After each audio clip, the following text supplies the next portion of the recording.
ഈ പെണ്ണ് കുളി കഴിഞ്ഞ് ഇതുവരെ എത്തിയില്ലേ? ഒന്നിങ്ങോട്ട് വെക്ക, ഒന്നങ്ങോട്ട്.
അമ്മായി കരശ്രമിങ്ങ എത്താറായി. ശാലിനി എടുത്ത് എവിടെ?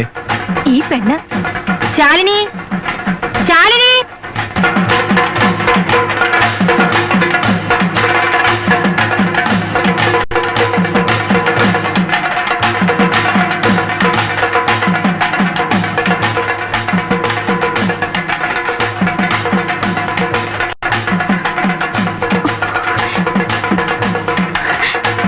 കലശം എത്തി.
അശ്രീകരം പിടിച്ചവളെ അമ്പലനടയിൽ കൂത്തിനെ കൊണ്ടിറക്കി അന്ന് മുതൽ ഞാൻ പറഞ്ഞു തുടങ്ങിയതാ മേലെടുത്ത ഭഗവതിയുടെ പരിപാലനയിൽ തൊട്ടുള്ള കളിയാണെന്ന്. ഇപ്പൊ എന്തുണ്ടായി?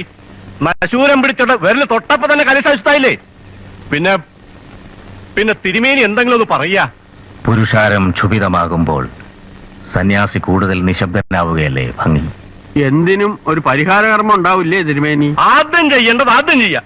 കൂത്തുകാരെയും കൂട്ടരെയും പിടിച്ച് തലമുണ്ടനം ചെയ്ത് ചുണ്ണാമ്പ് വെച്ച് ചെണ്ട ഒട്ടിച്ച് പുഴ എടുത്തുക. അങ്ങനെ തന്നെ കലശവശത്തമാക്കി നാട് പിടിക്കാമെന്നുള്ള വിടരുത്. എന്നാലും ഒന്ന് കാണണം. നടക്കാന്ന് പറഞ്ഞ് ഒച്ച വയ്ക്കണ്ട.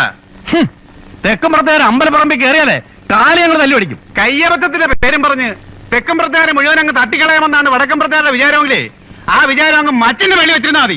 തല്ലാനും കൊല്ലാനും ഒക്കെ ഞാൻ കഴിയടാ.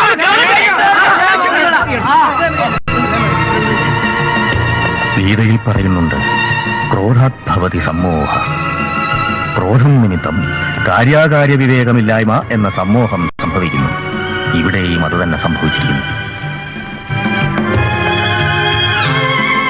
അമ്മേ ഭഗവതി, എനിക്കൊന്നും പറയാൻ കഴിയുന്നില്ലല്ലോ.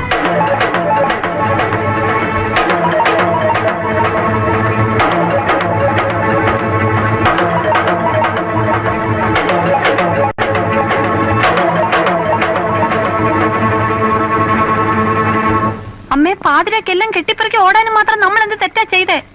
കലശം വീണന് വേറെ എന്തെങ്കിലും കാരണം ഉണ്ടാവും. എന്റെ ഇന്നൊരു പിഴയും പറ്റിയിട്ടില്ല, ഉറപ്പാ. മോളെ, വാദിച്ച് നിൽക്കേണ്ട സമയമല്ലത്. ആളുകൾ ഭ്രാന്തളിയിൽ നിൽക്കുക. അവരെ കൈ കിട്ടിയ കുഞ്ഞിനെ നമ്മൾ ആരും ബാക്കിണ്ടാവില്ല. ഭ്രാന്ത് ആളുകൾക്കല്ലേ, ദേവി നമ്മളെ രക്ഷിക്കും. ഞാൻ എന്താ ചെയ്യേണ്ട ഭഗവതി? പേടിയുള്ളവർക്ക് പോകാം, നിൽക്കുന്നവർക്ക് നിൽക്കാം. എന്തായാലും ജയദേവൻ സാറല്ലാതെ ഞാനില്ല. നമ്മൾ ആണുങ്ങൾക്ക് മുങ്ങാം. അതുപോലാണോ പ്രഭയുടെ അമ്മയുടെ സ്ഥിതി? ആൾക്കാർ വെട്ടുകത്തിയും വടിവാളുമായിട്ട് നിൽക്കുകയാണ്. എന്ത് സംഭവിക്കാം? എന്തായാലും പോക്കരത്തിനും കാണിക്കുന്നവരെ പിടിച്ച് 4 പിടഞ്ഞാൻ പടയ്ക്കും. പിന്നെ എന്നെ വേണമെങ്കിൽ തല്ലിക്കൊന്നോട്ടെ. DKP സാറിന്റെ പരിപാടി എന്താ? എന്തായാലും 10-12 ദിവസം അവിടെ നിന്നതല്ലേ. ജയദേവൻ സാറിന്റെ ചോറ് തിന്നോണ്ട് അങ്ങനെ അങ്ങോട്ട് ഓടാൻ പോകുന്നില്ല. പിന്നെ വിധി പോലെ വരട്ടെ. എനിക്കിത് മുമ്പേ അറിയാം. നമ്മുടെ ട്രൂപ്പിലെ അംഗങ്ങൾ എല്ലാവരും ഹീറോമാരായി ഒരു സൂപ്പർ സ്റ്റാർ ഫിലിം പോലെ കാര്യങ്ങളൊന്ന് ഭവിക്കുമെന്ന്. വെടിയെങ്കിൽ വെടി, വടിയെങ്കിൽ വടി, എന്തിന് ഏതിന് മനോജ് കുമാർ റെഡി. നിങ്ങൾ ആരെങ്കിലും എന്നോടൊപ്പം നിൽക്കാൻ തയ്യാറാണോ?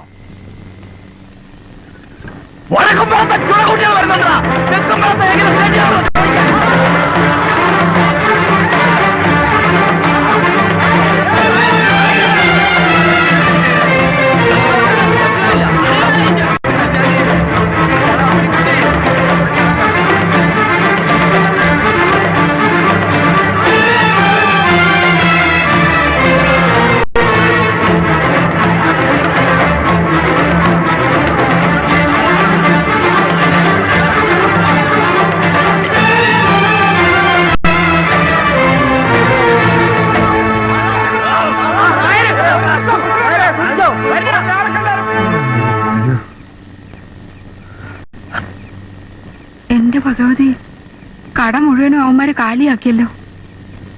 എടി കല്യാണി, ഇവിടെ ഇപ്പൊ അടിയും വെട്ടും കുത്തൊക്കെ നടക്കുന്ന തോന്നണേ.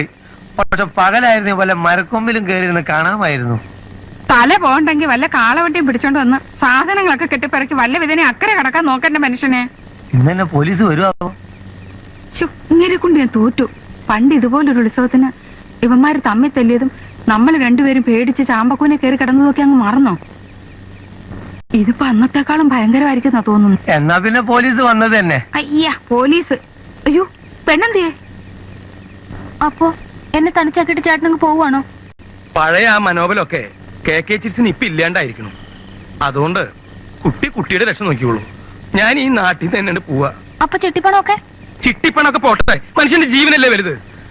തെക്കുംപുറന്നും വടക്കുംപുറന്നും പറഞ്ഞ് കുറെ പിശാചുകൾ ആയുധമായിട്ട് നടക്കല്ലേ. അതിന് ചിട്ടിച്ചേട്ടൻ 2 ഗ്രൂപ്പിലും ഇല്ലല്ലോ. അതല്ലേ എനിക്ക് പറ്റിയ കുഴപ്പം.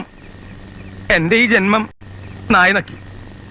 ഇനിയും എനിക്കൊരു ജന്മം ഉണ്ടാവും, കുട്ടിക്കുണ്ടാവും ഒരു ജന്മം. അന്ന് നായ നക്കാണ്ടിരുന്ന നമുക്ക്